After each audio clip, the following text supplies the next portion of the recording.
Assalamu alaikum.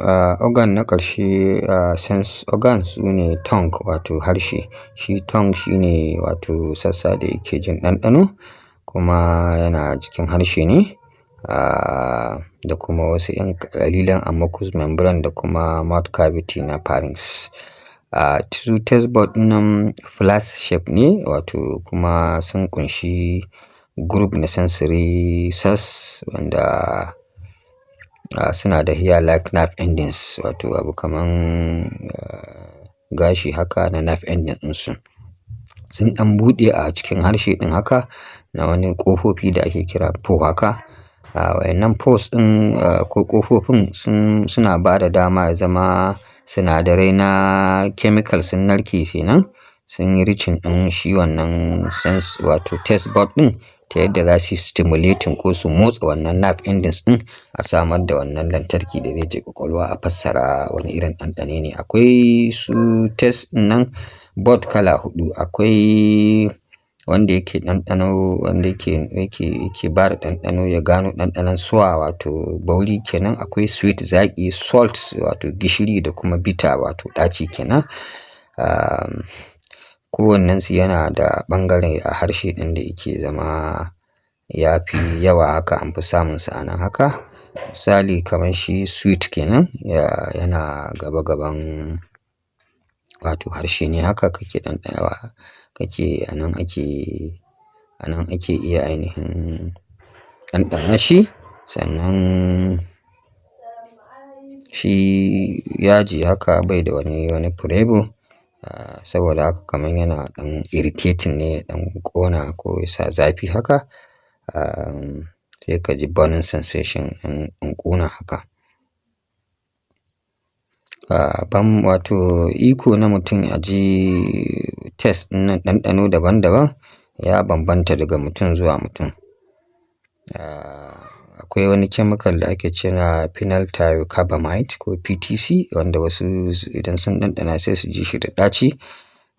Wasu kuma idan sun ɗanɗana za su ji shi kawai bai da tasteless ne wato bai da wani ɗanɗano ma. Iko na mutum ya iya ɗanɗana wannan ya danganta ga ainihin gado ne haka na wani genes ɗin ɗan adam haka. Kafin mutum ya iya ɗanɗana abu sai ya zama ya narke kenan a cikin harshe ɗinsa da taimakon yawu haka. Shi molecules ɗin wannan chemical ɗin da ya narke a harshe shine yake stimulating ɗin wannan nerve ending ɗin ya samar da impulse a kai brain ya iya gane wannan zaƙi ne, wannan bauri ne, wannan ɗaci ne ko kuma wannan ainihin ɗanɗano ne na wato gishiri haka. Sai defect of the organ of the taste wato matsaloli ko cututtuka da ake samu. Wasu mutane ƙalilan sukan iya kasa bambance ɗanɗano haka. Saboda haka ana kiransu non-testers. Ba mamaki saboda matsala ce ta inda ke fassara shi wannan testing ɗin na ƙwaƙwalwa ce ta lalace haka. A ƙarshe za mu yi tambayoyi na wannan darasi ɗin na sense organ haka. Saboda haka tambaya ta farko ka yi bayani a taƙaice yadda kunne yake ji. Sannan menene ma deafness wato kurmanci, ka ambaci nau'o'i na kurmanci guda biyu haka. Sannan ka ambaci dalilai na guda biyar da yake sa wato mutum ya kurmance da kuma hanyoyin da za a yi a warware shi wato a magance wa'annan. Ta yaya za ka yi ka kula da ainihin kunnuwanka haka misali.